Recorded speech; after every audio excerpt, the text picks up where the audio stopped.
કેસી tiles નાખી આ તારાનું નવું રસોડું છે 1મી તારીખે હવન છે આવી જજો હવનમાં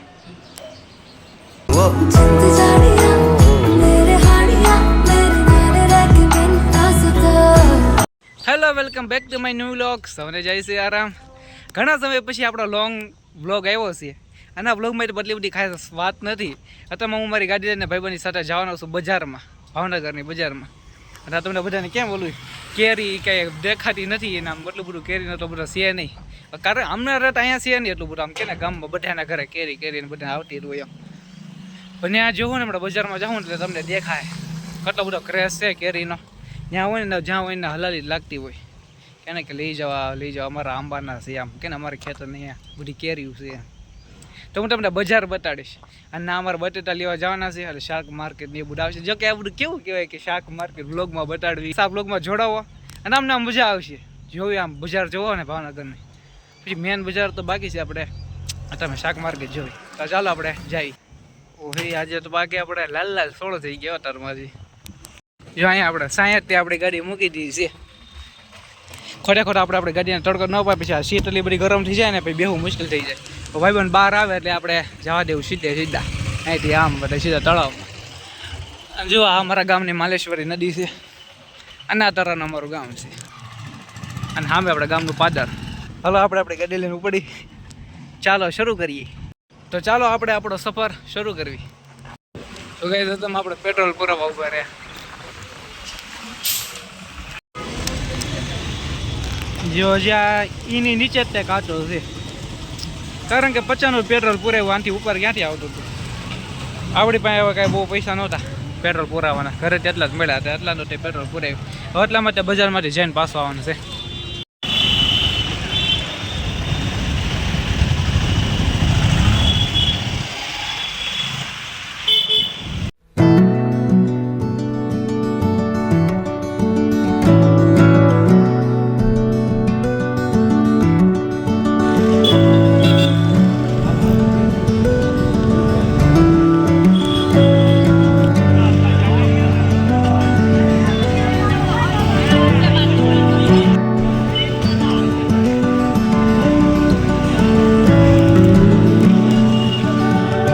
ફાઇનલી આપણે બજારમાં પહોંચી ગયા જો બધી જગ્યાએ કેરીની કેવી સુગંધ આવે અને એ બધા જો દલાલી લાગે ઓલા બધા કેરાત હોય ને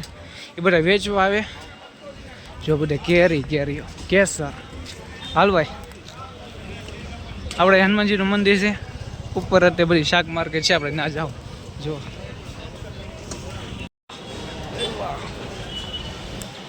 આપણે સાઈડમાં શાક માર્કેટમાં આવ્યા જો આપણે બજારમાં છીએ अपने को 20 किलो बटे के लेने के है આપણે 20 કિલો બટેટા લેવાના છે બટેટા લઈ લેવી પછી જાવી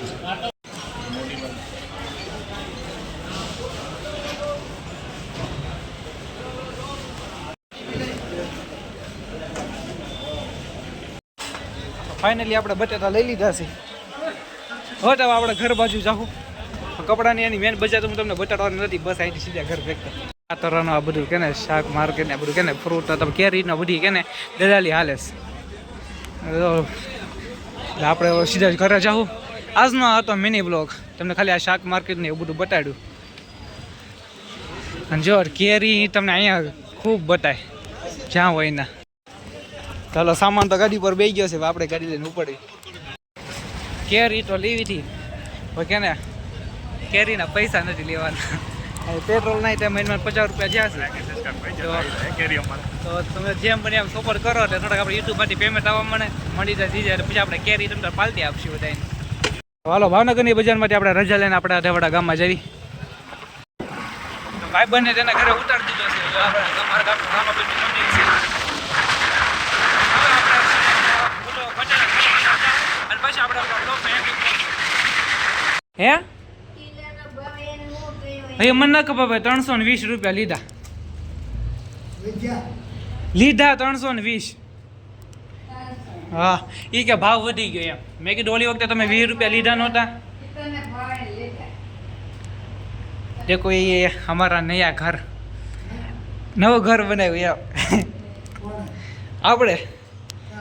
એમાં પાછા શ્લોક એ લખ્યો વક્રદંડ મહાકાય સૂર્યગતિ સમપ્રભા નિર્વિઘ્યમ કરુમાં દેવા સર્વકારે શું સર્વદા આવડી ગયું કે નહીં બા બોલતા યા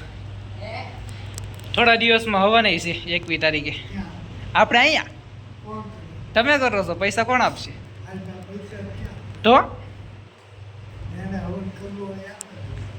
એમ કઈ ન હોય ભાઈ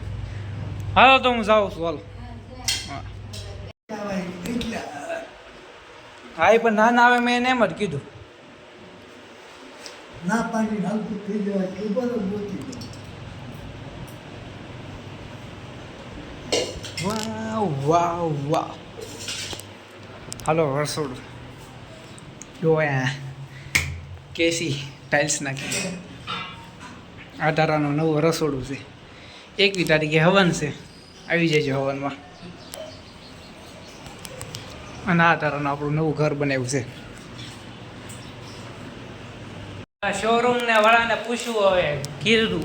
કે શોરૂમમાં નોકરીનું ઓલું કીધું હતું ને શોરૂમમાં નોકરી હા એનું હા પછી જોઈએ હજી કે ફોન કરીને તને કહીશ ફોનની એમને સમજાવ પેલા કે ફોન હમ. કરે કે ન કરે. પણ ફોન કરે એને પૂછે બધું હા એમાં પણ પગાર સારો હોય 15,000 20,000. જોઈ કેટલો છે ને ખાલી 8,000 હા 2 મહિના થાય ને દવા કરો તો નોકરી કરી થાય મળે નહીં અરે તો સુરત ન જાઓ એટલે તાર જાવ હું ક્યાં ના લે તમે ઘડી બધા ક્યાં ના જાવ ઘડી કે શું એટલે 1 મહિનો રહેવાનો છે જેઠ મહિનો આવે છે એની પછી નો તે પાછો એ આખા જેઠ મહિના રહેવાની એમ આ 2 મહિના ના કાઢવાના એમ છે હા આ તો પછી જાવ તો એટલે 1 મહિના અહીંયા જતા હું પછી બધું જો આપણને લાગે તો આપણે કરી દેવું નહીં પગાર. પછી એમને આ શોરૂમ ને એની નોકરી કરવી ને હા એમાં વાંધો એ પડે કે હાલો કરવી બરાબર ક્યાં સુધી શોરૂમનું ટેક ધારું ક્યાં સુધી એમ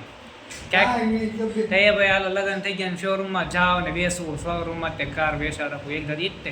એવું કાંઈ તો?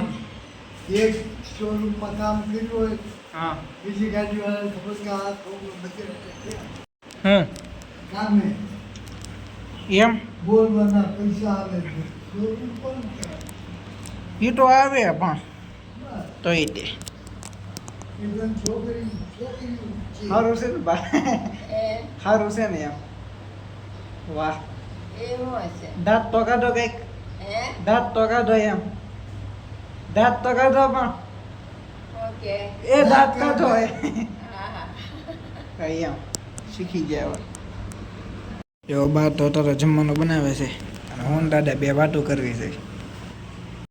તો બસ આજના બ્લોગમાં આટલું જ તે તમને આજનો બ્લોગ તમને મજા આવી હોય તો લાઈક શેર કમેન્ટ કરી દેજો જે તમને ગમે એ. તો બસ ફરી મળીશું આપણા નેક્સ્ટ બ્લોગમાં ત્યાં સુધી જય સિયારામ.